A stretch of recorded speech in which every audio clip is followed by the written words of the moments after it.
Kilalanin natin ang isa sa mga naliligaw ngayon sa kapamilya actress na si Catherine Bernardo na mayor ng Lucena City. Pero bago pong ating balita, huwag pong kakalimutan mag-subscribe sa ating channel at pindutin ang notification bell para lagi po kayo updated sa ating mga balita.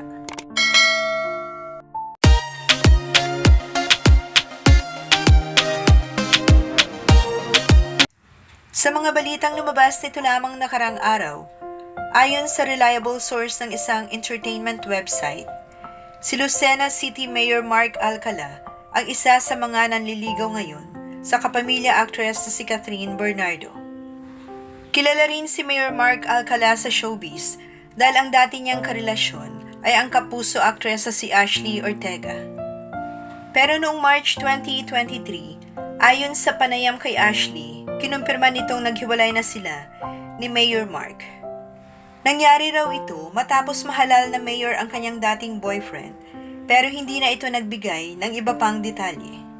2023 din, naging usap-usapan naman ang di umano'y relasyon ni Mark sa volleyball star na si Mika Reyes, ang ex-girlfriend ng aktor na si Jerome Ponce. Pero ayon sa source ay naghiwalay na umano sina Mark at Mika, kaya malaya na ngayon na nakapanliligaw kay Catherine, ang 30-year-old mayor ng Lucena City. Popular din si Mark sa social media dahil bukod sa artistahe ng itsura nito, mga kilalang personalidad mula sa showbiz industry at mundo ng sports ang mga nauugnay sa kanya. Isa si Mark sa mga basketball player ng LaSalle Green Archers nung estudyante pa ito sa business management course sa De La Salle University. Kabilang din si Mark sa listahan ng most eligible bachelors na public servant, kaya't maraming interesadong malaman ang mga kaganapan sa personal na buhay nito. Kaya't marami ang nagsasabi na tiyak na lalong pag-uusapan si Mark dahil sa kanyang panunuyo kay Catherine, na inuugnay naman ito sa kapuso star na si Alden Richards.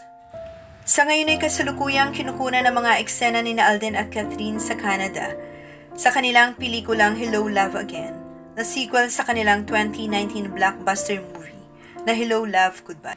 Sa social media, makikitang boto ang mga tagahanga ni Catherine kay Alden para maging boyfriend ng aktres. Kaya inaasahang may mga reaksyon sila sa panliligaw ngayon ni Mayor Mark Alcala sa kanilang idolo.